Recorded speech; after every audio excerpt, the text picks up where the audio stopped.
Bismillahirrahmanirrahim. Assalamualaikum warahmatullahi wabarakatuh. Pada kesempatan ini kita akan bicara mengenai telekomunikasi, internet, dan teknologi wireless. Nah, ini hal-hal yang sudah sangat biasa kita gunakan. Kita sering pakai internet sehari-hari, kita sering pakai wifi, tapi tidak hanya itu, karena sebetulnya detail-detail yang perlu kita ketahui juga cukup banyak mengenai tiga hal ini. Yang pertama, kita akan bahas terlebih dahulu mengenai tren networking atau sistem jaringan dan tren-tren dalam hal komunikasi. Pertama tentang konvergensi. Nah, sekarang rupanya jaringan telepon dan jaringan komputer itu mengalami konvergensi, yaitu penyatuan menjadi satu jaringan digital yang dua-duanya menggunakan standar internet. Sehingga mulai saat ini sudah cukup lama sebetulnya sistem kita mengadakan komunikasi suara pun sudah menggunakan basis digital, tidak lagi analog. Kalaupun kita telepon, kita gunakan telepon biasa dari Telkom itu juga sudah mulai menggunakan digital, terbukti dengan banyaknya penggunaan fiber optik sekarang, tidak lagi pakai kabel tembaga seperti dahulu. Kemudian ada juga konsep tentang broadband. Broadband ini jaringan internet yang pitanya sangat lebar, kecepatannya besar. Kemudian kecepatan yang besar ini juga bisa menggunakan teknologi wireless, tidak hanya teknologi pakai kabel, teknologi tanpa kabel pun juga mampu menyiarkan, melewatkan data-data dalam jumlah besar seperti data video. Kemudian kita juga perlu paham teknologi jaringan komputer. Pada dasarnya satu jaringan komputer itu dua atau lebih komputer yang saling dihubungkan. Dan dalam jaringan ini ada yang namanya client and server computers, yaitu komputer-komputer yang punya kemampuan komputasi tinggi dan dia menjadi penghubung dengan komputer-komputer lain. Ada juga network interfaces, yaitu suatu perangkat, ada satu chip atau ada satu kartu elektronik yang digunakan untuk menghubungkan komputer kita dengan jaringan komputer. Ada juga sistem operasi yang digunakan untuk mengelola server, ada juga yang namanya hub switches routers. Kita akan coba lihat pada gambar berikut ini. Jadi ada internet. Internet ini disambungkan ke jaringan dari suatu perusahaan menggunakan router. Kemudian ada switch, ini sebagai saklar yang menghubungkan jaringan internet dengan servernya. Nah, di dalam server itu ada hardware namanya network interface card, semacam modem kalau zaman dulu ya, yang menghubungkan antara server ini dengan jaringannya. Kemudian ada network operating system, sistem operasi ya, ada juga yang seperti Windows, Windows NT itu digunakan misalkan untuk sistem operasi suatu server. Kalau yang di client, ini kliennya, sistem operasinya bisa menggunakan misalkan Linux atau Windows yang biasa kita gunakan. Oke, dari switch masuk ke switch lagi menghubungkan beberapa komputer yang lain. Kemudian dalam suatu perusahaan yang besar, komputernya bisa jadi ada ratusan. Nah, dia itu seperti ini juga, bisa seperti ini juga, tapi karena banyak sekali komputernya, nanti dia menjadi satu jaringan tersendiri, ada local area network, jaringan yang langsung terhubungkan dalam satu lokasi, itu local area network. Kalau jaringannya ada di beberapa lokasi, namanya wide area network. Kemudian ada sistem teleconferencing, sistem telepon, sistem wireless phone, seperti ini. Oke, sistem teleponnya, misalkan kita terhubung ke Telkom ya, ada PABX di sini.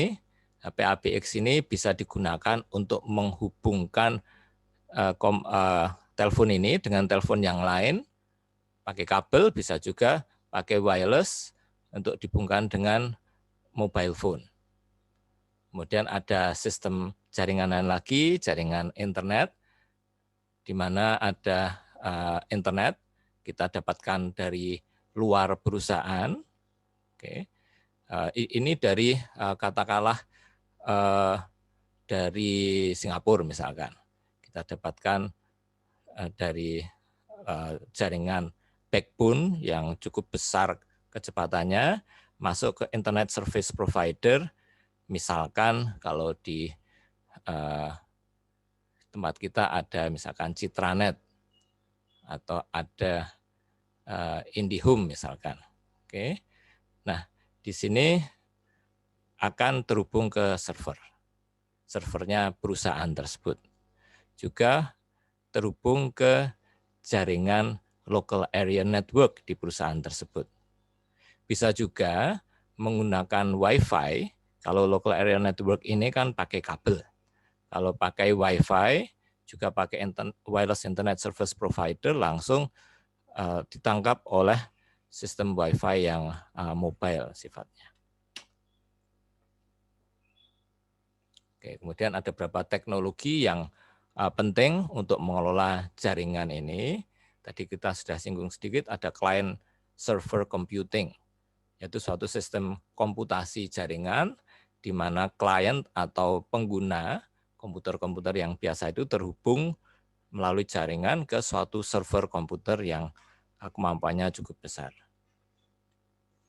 Bisa juga kalau dalam perusahaan yang sangat besar menggunakan mainframe sebagai servernya. Kemudian ada lagi teknologi yang namanya packet switching. Basisnya itu satu pesan dalam bentuk satu blok gitu ya, dia akan dipecah-pecah, di slice menjadi paket atau parcel yang kecil-kecil. Nanti masing-masing paket itu dikirimkan melalui jalur yang berbeda-beda. Kemudian dia akan mengumpul di tempat tujuan, dan di tempat tujuan itu akan dikembalikan menjadi satu paket besar yang utuh. Nah, ini kelebihannya, dia itu juga lebih efisien karena dia tidak akan terhambat kalau ada traffic yang besar di suatu tempat, tapi dia akan mencari, paket-paket itu akan mencari sendiri mana jalur yang paling efisien, dan dia akan berkumpul kembali di tempat tujuan. Bisa juga dia lebih robust itu lebih tangguh, karena apabila ada satu aliran terputus, dia akan mencari jaringan yang berbeda, yang masih bisa terkoneksi. Misalkan seperti ini, ada satu pesan besar di sini, kemudian ada data yang menunjukkan dia itu tujuannya akan dikirim kemana. Kemudian tentunya ada data juga mengenai konten maupun ini paket nomor berapa. Oke. Yang paket pertama bisa dikirim lewat jaringan ini, paket kedua lewat jaringan yang tengah, paket 3 lewat jaringan yang berbeda lagi, nanti ditata ulang di tempat tujuan. Nanti baru bisa dibaca isinya. Ini sistem pengiriman data di internet yang biasa. Jadi semuanya memang dilakukan seperti ini. Beda lagi nanti ada yang namanya enkripsi point-to-point encryption misalkan. Jadi akan ada penyandian pada titik pengiriman maupun titik penerimaan. Itu di atas paket ini nanti sudah ada sandinya, disandikan dulu, nanti di tempat yang akan diterima itu nanti akan dibuka kembali menggunakan sandi yang sama, yaitu sistem komunikasi yang terenkripsi. Itu lain lagi, tapi dilakukan di atas sistem ini. Kemudian kita juga perlu tahu tentang TCP/IP, yaitu Transmission Control Protocol dan Internet Protocol. Ini suatu standar yang digunakan di seluruh dunia untuk internet.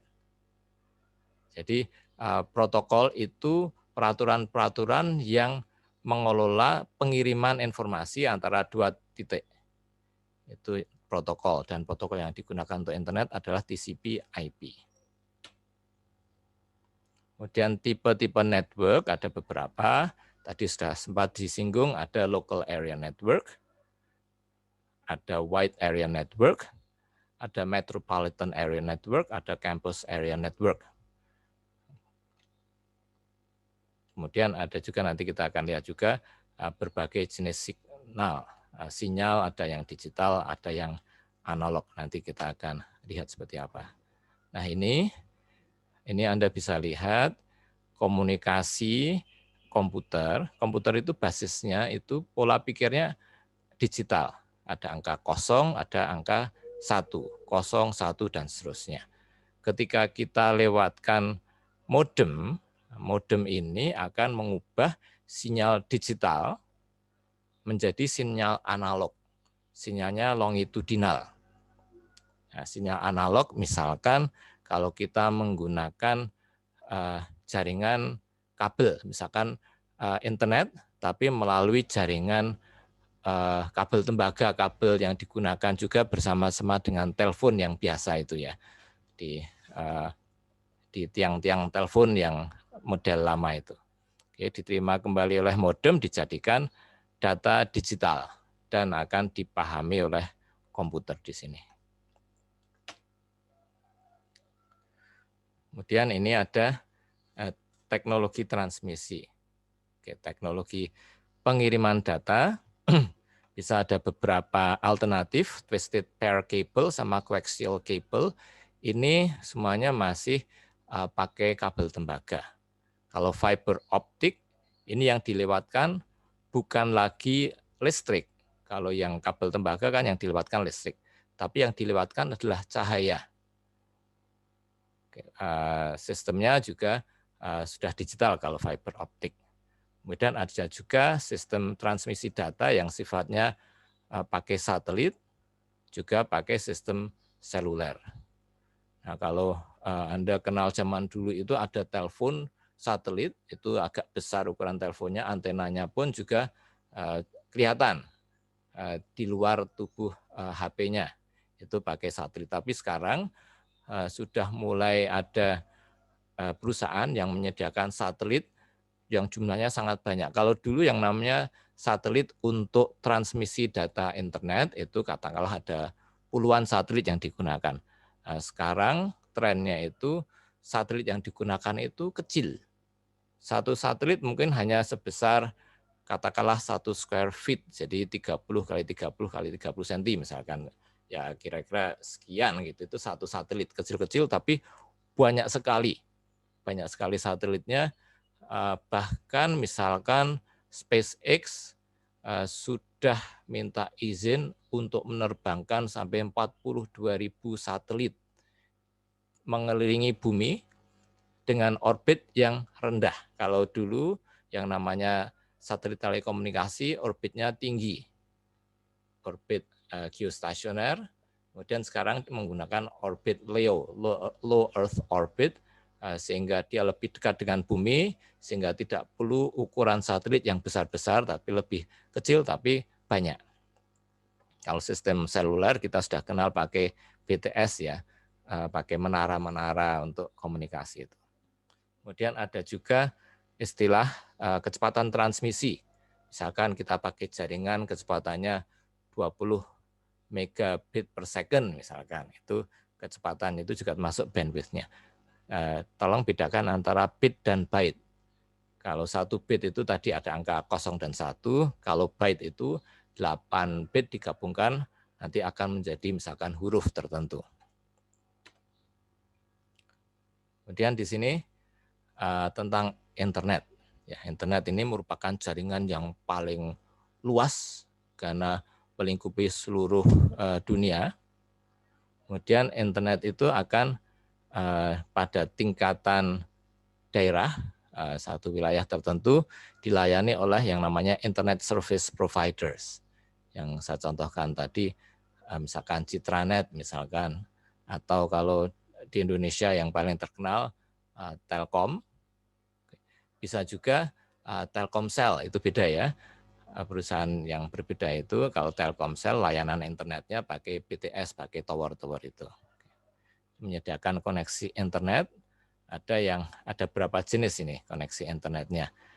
Zaman dulu ada yang namanya dial up pakai modem, kalau T1, T3 ini dedicated line, jadi pakai satu kabel khusus yang menghubungkan antara perusahaan telkomnya dengan perusahaan. Ini yang paling cepat dan yang bandwidth-nya yang paling besar. Kemudian ada juga teknologi internet yang digunakan untuk mengelola alamat. Internet addressing. Setiap perangkat di internet itu menggunakan IP address atau Internet Protocol Address. Misalkan Anda pakai handphone atau pakai komputer, itu nanti setiap alat Anda akan dapat alamat tertentu menggunakan nomor yang 32 bit. Oke, misalkan ini 20746250119. Tapi sekarang sudah muncul yang lebih canggih lagi. Nanti akan kita lihat. Kemudian ada juga sistem untuk mengelola nama domain. Nah, domain itu misalkan Anda pakai .ac.id, itu domain untuk akademik dan untuk kampus ya, untuk universitas dan untuk Indonesia. Kalau sch.id, sch itu school di Indonesia, atau .go.id untuk pemerintahan, atau .co.id untuk perusahaan di Indonesia. Tapi kalau .com berarti untuk tingkatan dunia. Nah, dia ini, sistem ini mengubah suatu IP address, jadi server yang ada di perusahaan tersebut. Misalkan di kampus ada satu server yang menggunakan .ac.id, itu sebetulnya server itu akan mendapatkan alamat IP address, tapi IP address ini akan dikonversi menjadi nama .ac.id misalkan menggunakan domain name system ini. Sistem kerjanya seperti ini. Jadi ketika komputer kita menghubungkan diri dengan ini computer1.sales.google.com misalkan. Dia itu pertama menghubungkan dengan ini third level domain. Ini sales. Kemudian masuk ke second level domain Google, top level domain com.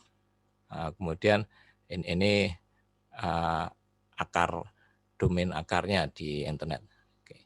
Jadi kalau kita pakai .com, .gov dan sebagainya itu namanya top level domain. Kalau pakai yang ini, yang penamaan berikutnya itu second level, dan penamaan berikutnya itu third level, itu digunakan oleh komputer ini.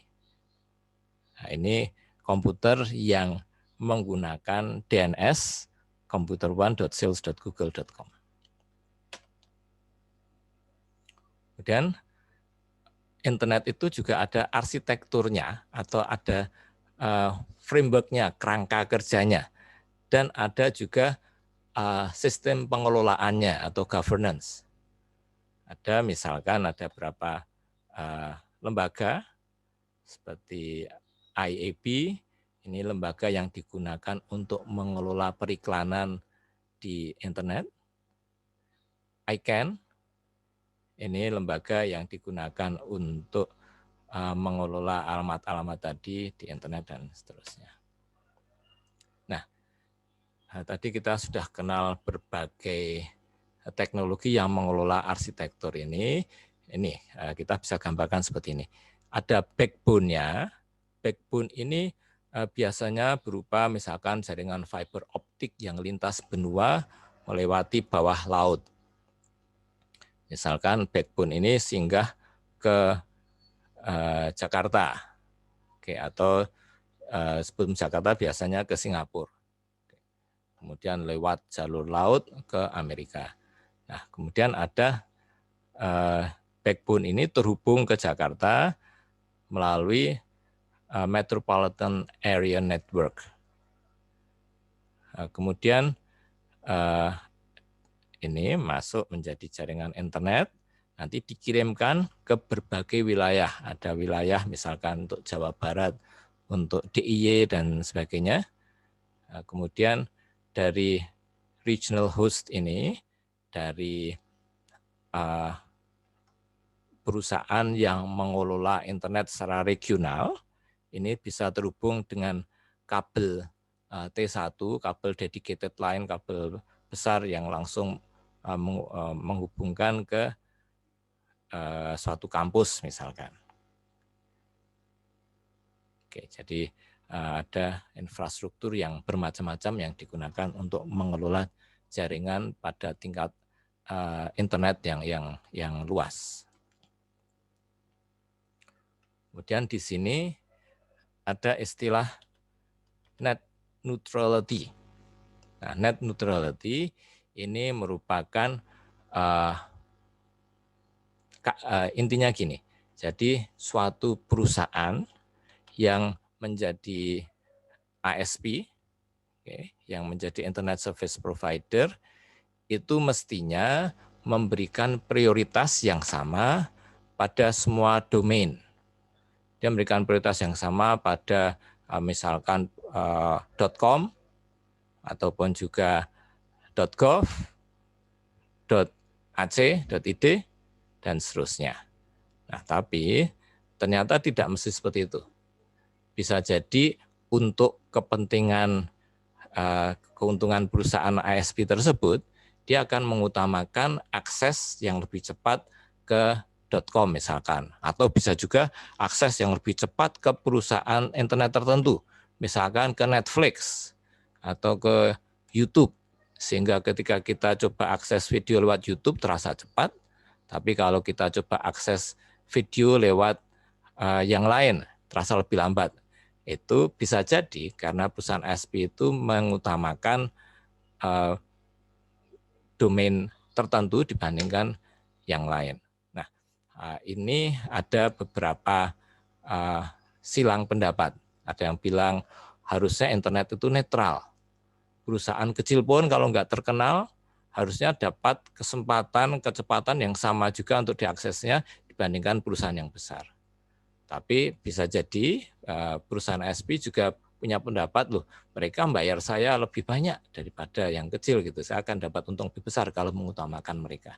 Nah, ini ada persilangan pendapat mengenai apakah net neutrality itu perlu atau tidak. Oke. Sekian pembahasan yang bagian pertama dari bahasan mengenai telekomunikasi, internet, dan teknologi wireless. Terima kasih dan wassalamualaikum warahmatullahi wabarakatuh.